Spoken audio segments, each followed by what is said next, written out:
All right, another day of working on this old guitar. So I decided, you know what, I'm just gonna go ahead, glue it together, make it one guitar, and figure it out as I go, because I think that once I get it together, I'll be able to fill these little seams a little bit better. And down here is like a little, I don't know if you can want to move the guitar, I think it's glued, it's trying to set up. But all the little seams around the neck that connects it, there's a good seam over here, right there. I want to make sure all those are nice and filled in and smoothed out, and like it looks like it's almost, you know, one smooth, you know, guitar all together. So anyway, so I went ahead and glued it, and man, I think we nailed it. It was raised up just a hair, so I don't know if I did it right, but I took a little bit out of the joint in the bottom to where it would settle in there. Just, I mean, it's like right there. It's about as close as you can get. So I mean, it's pretty freaking level. I've seen tons of videos to where, you know, one side, this side is kicked up or this side's kicked up. I'm going for flush as I can get, because every picture I've seen, it's just perfectly flush. So that's what I was going for. And that, I don't think I can get it any more flush than that. I mean, if it's off, it's a 1/10 of a millimeter. So that's the closest I think I can get it. I'm not even a guitar player, so just building one. Anyway, so after this sets up all night, I'm gonna come out, take the clamp off. And all I did was use a little piece of wood on the bottom. It's barely hanging on, so that's why I don't want to move it too much. I taped that board. I thought it was pretty cool, so it wouldn't move around on me when I'm trying to clamp. So I taped that and just set this one up right here, because I wanted it to push down just a little bit more, because this was a little deeper than this. So that's where I decided on keeping the pressure. It's not a whole lot of pressure, just enough to keep it snug. I could probably take it off and then probably be fine, but that's that. So another thing of good news is I got my shellac flakes in. These are really top quality stuff. Garnet, D-wax, shellac's got all the mixtures on the back, how to cut it. So I just made up a 2-pound cut, so 2 ounces of flakes and 8 fluid ounces of denatured alcohol. So I just made that over here in this jar. That's what they recommend. I crushed up the powder. So we're gonna let that, I'm gonna take it inside and where it's warm. You can see the flakes in there. I'm take it in where it's warm and let it kind of start doing its thing. So tomorrow, my plan is I'll probably do that shovel I was talking about over there with some of this, and just see how it looks. Also, I'm gonna do that board over there and see how it looks. And then I'm still waiting for Amazon to send me my vinyl primer, filler, or whatever, and my gold top spray. So still waiting on that. So we'll see how that comes.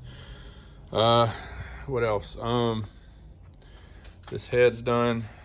It's all flush. So it looks a little fugly, but it's fine. It's all flush. It's gonna be filled in with the filler, and then it's gonna be painted black. So all this will be solid black, and then it's gonna be poly over the top of it, and the little washers are gonna cover any imperfections. When it's all done, we won't see anything. So that'll be perfect. So she's coming along good. Now she feels like she's got her soul in her. She feels like a guitar now. So can't wait to take this off in the morning and see what it looks like. So that's about it. I think I've got this poor grain filled. Is about as good as it's gonna get. I got a grain fill all the neck, all this. I've been back and forth if I wanted to do all this black and do like a stinger look. I don't know. I'm kind of up in the air about that. I think it looks cool, but it'd be easier to paint all this black too, instead of trying to have that black, that little line, and then have this faded in. I don't know. We'll see. It's probably going to be this black and this shellac. So whatever. That's about it. So So we're gonna wrap it up for tonight. And it should be dry in the morning. So there's that. All right.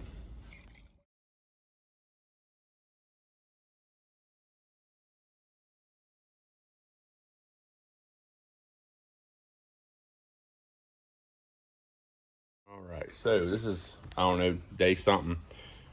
Just every day I come out here and fiddle fart around. So to take you where I'm at right now is I kind of got this little box covering up my paint. So I'll take you through what I've done so far. I've taped off all around the edge. You probably can't see it. It's right there. Taped all that off. There'll probably still be a little bit that I have to mess with when I get the tape off. But I have sanded that, tried to fill these holes as good as I can. And then, because you're not gonna see them once the washers get on there. But I've used, what did I hit it with? Filler primer, this right here, to fill all the grain. And I had a few grains popping out, so I used some of my wood filler and hit them. And then I used this, kept going. And then I'd sand it down and do it again, sand it out. So I've been messing with this thing for 2 days. Then once I did that, I think I hit it with some naphtha, cleaned it off real good. And then I hit it with this right here. So don't do that.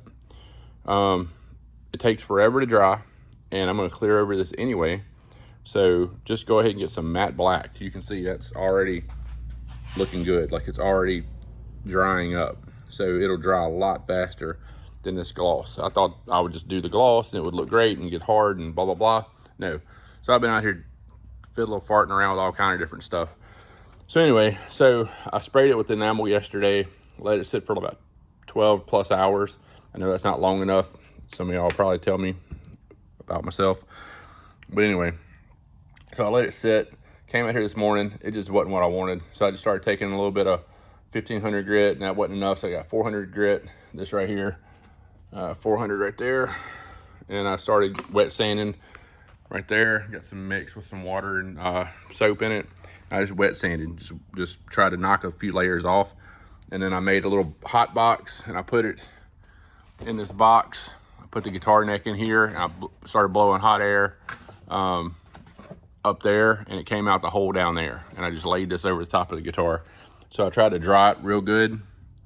And then, so to keep trash off of it, I made this little box. So I sprayed it with flat black, and you can see, I mean, that is gorgeous. I mean, that's as good as it's gonna get.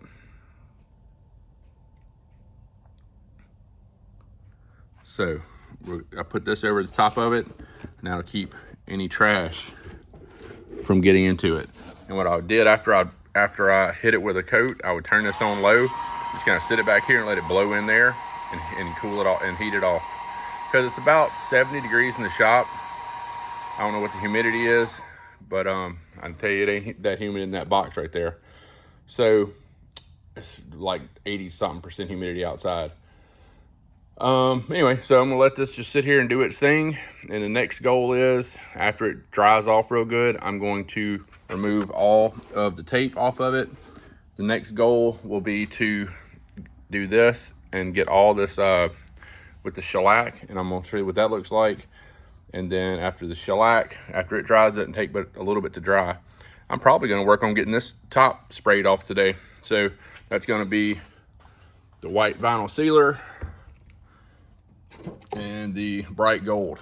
So once I get this done, this coated with shellac, and then this coated with this and this, and let it all dry, then all I gotta do is let this thing sit here and dry up real good. And then I'm gonna go over with 2K clear, and then that's it for all the paint and all that crap. Then this is the hardest part, is getting the right finish. So once I get it done, I gotta put my Les Paul sticker on there and my Gibson sticker on top. And then probably Tuesday I'll have a Les Paul standard, what do you call it? The truss rod cover coming in. So when I get it on here, it's gonna look nice. So stay tuned. All right, so this is after the flat black is dried and we've taken the tape off. The only thing is right here looks a little funky, but probably be all right, buff out. And tape lines are a lot better than I thought they'd be. Pretty clean. There's a little right around here. I can clean that up a little bit better, but for the most part, it's pretty solid. Might be a little booger right there too, but pretty good for non-factory work here. Good work. Next stop, shellacking the body.